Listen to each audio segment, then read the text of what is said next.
Приветствую вас на канале Техревизор. Разбираем бюджетный сегмент смартфонов с ценником до 15 тысяч рублей. Со всего рынка набралось 8 моделей от разных брендов, которые можно рассмотреть к покупке под разные задачи. Себе в качестве второго смартфона для работы, неаккуратному школьнику, пожилым родителям как звонилку или просто для ежедневного пользования. Посмотрим, с каким железом бывают такие бюджетные смартфоны, что за экраны ставят производители, насколько хороши камеры и хороши ли вообще. Сейчас расскажу обо всем подробнее. Перед этим прошу поставить лайк, подписаться на канал и начнем. А чтобы вы могли узнать актуальную стоимость модели из этого рейтинга, я оставлю в описании под видео ссылки на маркетплейсы. Прежде чем продолжить, подпишитесь на канал и нажмите колокольчик, чтобы не пропустить выход новых обзоров. Ну а теперь приступим. Начнем с Vivo Y19s. Он занимает 8 место в рейтинге. На рынке недавно, с конца 2024 года. В Россию поставляется только с конфигом памяти на 628 гигабайт, что для 2025 года уже считается минималкой для более-менее нормальной работы без глюков и зависаний. Внешне смартфон не выглядит как-то совсем убого и дешево. Корпус у него с квадратными гранями из матового немаркого пластика, только блок камер глянцевый, собирает отпечатки. Есть круглый мини-джек на 3,5 мм для проводных наушников. Двойной лоток под сим-карты. NFC не завезли. Экран диагональю 6,7 дюйма с HD+ разрешением. Не самая высокая плотность пикселей, но как есть. IPS-матрица неплохая, с частотой обновления 90 Гц. Картинка получается без излишеств, но и критичных недостатков нет. Внутри у Vivo стоит простейший проц Unisoc Tiger T612. Маломощный 8-ядерник базового уровня, которого хватит для повседневного юза. Смотреть фильмы, листать ленту в соцсетях и переписываться в телеге. Конечно, можно и современные игры запустить типа PUBG или Standoff 2. Там на минималках еще получится выжать 40-60 FPS. Но это так, чисто поиграться. На постоянке играть каждый день никакого удовольствия из этого не выйдет. Из плюсов — высокая энергоэффективность и никакого нагрева. Соответственно, батарейки на 5500 мАч тут хватает на двое суток. Заряжается, правда, долго. В комплекте идет блок питания мощностью 15 Вт. И вот от него для зарядки с 0 до 100% нужно потратить до 3 часов. По камерам тут все просто. Основной объектив на 50 мегапикселей и фронталка на 5 мегапикселей. Основной еще на что-то сгодится и подойдет для какой-никакой съемки, а вот на фронталку вау-селфи для соцсетей не сделаешь. Уж слишком много мыла. Следующий на очереди — Tecno Spark 30C. Внешне он отличается от прошлого Vivo, но в руке лежат одинаково. У них чуть ли не идентичные размеры и вес, а корпус и без того весь пластиковый. Просто у Tecno блок камер оформлен в виде такой тарелки. При этом в наличии стереодинамики, двойной лоток под пару симок и microSD и мини-джек на 3,5 мм. При этом смысл камер не изменился. Есть только два объектива. Фронтальный на 8 мегапикселей уже может сделать что-то похожее на селфи, но при плохом освещении не пугайтесь. Основной никакими наворотами не обеспечен. Он снимает все равно неплохо, особенно при дневном освещении. И детализация есть, и цветопередача близка к натуральной. Но фотки с двукратным увеличением классными не получаются. Лучше сделать пару шагов вперед к объективу, так качество не упадет. Экран по основным характеристикам состоит из той же IPS-матрицы с HD+ разрешением, только частота обновления 120 Гц. Вот тут глаза уже заметят приличную разницу, что при листании ленты, что при любых анимациях. По начинке. Ну, тут все просто. В качестве процессора MediaTek Helio G81. Это недавняя обновка 5-летнего Helio G80, который немного подкрутили и подшаманили. На выходе производительности почти не прибавилось. Получается что-то на уровне прошлого Тигра T612, то есть ровно для тех же задач. А вот конфиг памяти поинтереснее будет, на 8256 гигабайт. Система как-никак быстрее грузиться будет, да и на всякие файлы с приложениями места побольше. По автономности понравилась улучшенная скорость зарядки от блока на 18 Вт. Батарею на 5000 мАч с 0 до 100% он восстанавливает за 2 часа. Шестая строчка топа за Samsung Galaxy A06. Тоже недавняя новинка в бюджетном сегменте корейцев, которая не то чтобы на голову лучше прошлого поколения A05, но хотя бы поддержка будущих нескольких обновлений тут гарантирована. У смартфона обычный дизайн в нейтральных цветах, только желтый выделяется. Корпус, само собой, в круг пластиковый с квадратными торцами. Задняя крышка текстурированная, с узором в виде вертикальных полос и 2 модулями камер. На боковом торце в кнопку разблокировки встроен не самый быстрый отпечаток пальца, а снизу имеется аудиоразъем под наушники. Экран немного смущает только каплевидным вырезом под фронталку. Напоминает о бородатых временах Xiaomi Redmi Note 7. По картинке ничего необычного, ничего сверхъестественного. Все типично для бюджетника. IPS, HD+, и частота обновления 60 Гц. А вот от флагманов Samsung перенял то, что не стоило. Отсутствие блока питания в комплекте. Также любят делать и топовые представители рынка. Смартфон поддерживает быструю зарядку мощностью 25 Вт, но блочок нужно самому где-то нарыть. Благо, батарея осталась на 5000 мАч, а автономность держит на уровне 2 суток. Процессор Helio G85. К нему особых вопросов нет. Неплохо справляется с базовой ежедневной нагрузкой, но только если говорить о 6 гигабайтах памяти. До 15 тысяч рублей как раз можно такой взять. А то 4 гигабайта оперативы, как-то совсем несерьезно в перспективе нескольких лет. Камеры простенькие. На задней панели основной объектив на 50 мегапикселей. Рядом вспомогательная затычка на 2 мегапикселя и фронталка на 8 мегапикселей. Все это снимает максимум Full HD 60 FPS. Большего разрешения элементарно не вытягивает процессор. На 5-м месте рейтинга Honor X7C.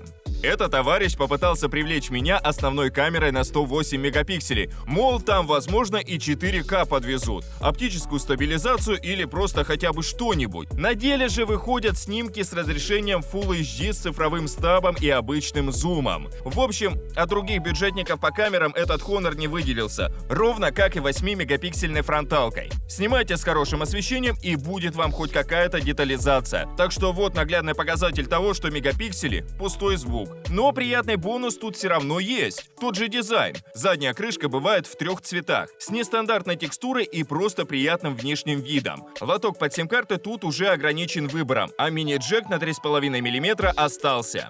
Дальше. Быстрая зарядка. Действительно быстрая. И тут даже не придется докупать блок питания. В комплекте идет на 35 Вт. Батарейку на 5200 мАч он восстанавливает за 1,5 часа. При этом по автономности здесь те же практически 2 суток. Экран ничем новым среди конкурентов не выделился. IPS 120 Гц, разрешение 1610 на 720 пикселей. Запас яркости какой-никакой имеется. Плавность 120 ГГц тоже глаза радует. И процессор, соответственно, простой. Snapdragon 685. Вместе с памятью на 128 гигабайт производительности хватает для браузерной нагрузки. Рабочий стол, фоновое приложение и мессенджеры грузит хорошо, хоть и может иногда подтормозить. 4-е место занимает Xiaomi Redmi 14C. Внешне смартфон вышел довольно массивным, да и по весу 211 грамм чуть ли не рекорд во всем рейтинге. Но по дизайну есть яркая версия Starry Blue с градиентным окрасом, привлекающим внимание. Массивная шайба с камерами тоже делает свое дело. В руках смартфон поприятнее ощущается за счет стеклянной задней панели. Экран Xiaomi сделали слегка побольше, диагональю 6,9 дюйма. Сложно сказать, пошло это смартфону на пользу или нет, но 1/10 дюйма на итоговых размерах сказалось не сильно. Опять же, чего не скажешь о весе. А вот чего Redmi 14C точно не хватило, так это разрешение. Его-то как раз и нужно было увеличить, а то плотность пикселей получается еще ниже. Зато автономность хорошая. Но для тех, кому уже надоел HD+, радостная новость. В рейтинге это последняя модель с низким PPI. Так что в очередной раз повторяюсь. IPS 120 Гц, и на этом все. Теперь об автономности. Батарея на 5160 мАч. Максимальная мощность зарядки 18 Вт. И если прошлому Honor'у в комплекте кидали блочок на целых 35 Вт, то здесь даже 18-ваттный зарядник не положили. Уже становится классикой. И все в угоду логистике и экологии, а не удобствам пользователя. Впрочем, по камерам тоже ничего нового не расскажу. Шайба-то вон какая здоровая, но на деле из реально работающих там только основной модуль на 50 мегапикселей со съемкой в Full HD разрешении и слегка улучшенная фронталка до 13 мегапикселей. Селфи неплохие, с приемлемой цветопередачей и детализацией, но только при хорошем освещении. Тройку лидеров открывает Xiaomi Redmi 13. Модель немного постарше возрастом, но и линейка не самая бюджетная. Redmi 13 поставляется в прикольных цветах. Доступный стандартный черный, нежно-розовый, голубой с волнистым рисунком и желтый. Задняя крышка сделана из стекла, за счет чего в руках смартфон ощущается поинтереснее. Конечно, если не надевать чехол. При этом по размерам и весу смарт ничем не выделился. В руке лежит удобно, но одной рукой пользоваться не получится. Из самого приятного апгрейда относительно всех прошлых участников – экран с Full HD Plus разрешением. Тут картинка заметно четче и детализирование. Чтобы это понять, не нужно разбираться в смартфонах. Глаза быстро определяют комфортную картинку. Но при этом за яркость отвечает не самая удачная IPS-матрица. Неудачная в плане слабого запаса яркости на случай ослепительного солнечного дня. Конечно, петербуржцам волноваться не о чем, но если вы живете в солнечном регионе, имейте в виду. Неизменной осталась слабоватая производительность. Тут стоит слегка обновленный Helio G91 Ultra. Хотя, как посмотреть, в целом при обычном использовании в мессенджерах, соцсетях и браузере смартфон не лагает. Если открыть кучу приложений и загрузить память по полной, зависания неизбежны. Но 8 гигабайт оперативки и 256 накопителя хватит для плавной работы оболочки на протяжении следующих нескольких лет. По автономности батареи на 5030 мАч хватает до 1,5 дней. Если активно пользоваться с утра, то вечером уже понадобится зарядка. И вот тут радует комплектный блок питания мощностью 33 Вт. С 0 до 100% смартфон заряжается примерно за 1,5 часа.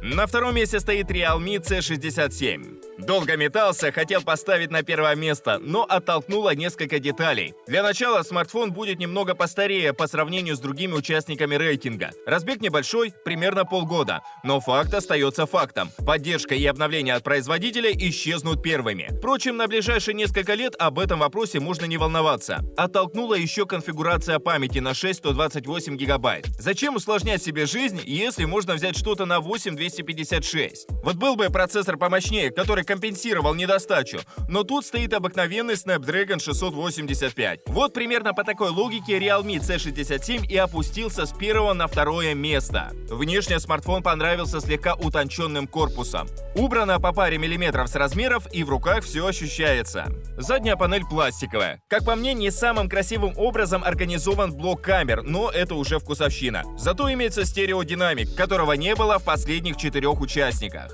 Экран тут хороший, к нему претензий нет. Full HD Plus разрешение, IPS-матрица с приличным запасом яркости даже для какого-нибудь солнечного Пхукета и компромиссная частота обновления 90 Гц. Автономность и скорость зарядки на том же уровне, что и у прошлого Realme 13. На один рабочий день хватит точно, а в эконом-режиме и на 1,5 дня можно растянуть. При этом в комплекте идет блок питания мощностью 33 Вт, а значит более-менее быстрая зарядка с 0 до 100%. По крайней мере не 3 часа, как было у Vivo с 8 места, а 1,5. Ну и лидером рейтинга я назначил Infinix Hot 50. Недавний свежачок со спорным дизайном блока камер. У прошлого Realme так еще поприличнее будет. Но оставим вкусовщину и углубимся в факты. Факт. Смартфон внешне самый простой, вообще без каких-либо интересных фишек в дизайне. В круг пластиковый, с монодинамиком, двойным лотком под сим-карты, плоскими гранями и аудиоразъемом. А вот внутрянка понравилась хотя бы немного обновленным процессором MediaTek Helio G100. Сейчас такой чип производители не брезгуют ставить и в смартфоны среднего сегмента. Пользователи протестуют, но что поделать. В нашем же случае дополнительная производительность G100 только на руку. Вот так посмотреть он будет немного, но мощнее любого прошлого участника. Тут уже и меню не виснет, и приложения быстро открываются, загружаются, и в современные игры зарубиться можно. За это спасибо в том числе конфигу памяти на 8/256 гигабайт. Есть небольшой даунгрейд в области зарядки, но ничего критичного. Так, в комплекте блочок на 18 Вт. Ну, во-первых, спасибо, что он вообще есть в комплекте. Во-вторых, с 0 до 100% смарт заряжается меньше, чем за 2 часа. То есть не так уж далеко ушел от 33-ваттного блока. Поэтому за серьезный недостаток это можно не считать. Также порадовал экран. Он насыщенный, яркий, с Full HD Plus разрешением и IPS-матрицей, которая может выдавать плавную частоту обновления 120 Гц с хорошим запасом яркости для солнечного дня.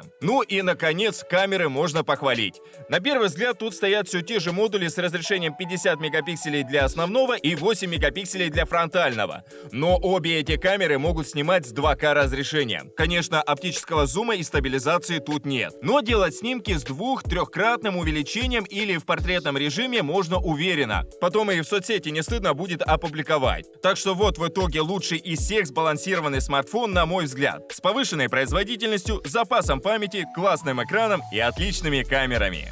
На этом мой рейтинг подошел к концу. Стоимость всех моделей рейтинга можно посмотреть по ссылкам, оставленным в описании и закрепленном комментарии. Подписывайтесь на канал, ставьте большие пальцы вверх, а также не забывайте включить уведомления, чтобы первыми узнавать о новых рейтингах и обзорах техники. А с вами была команда канала Техревизор.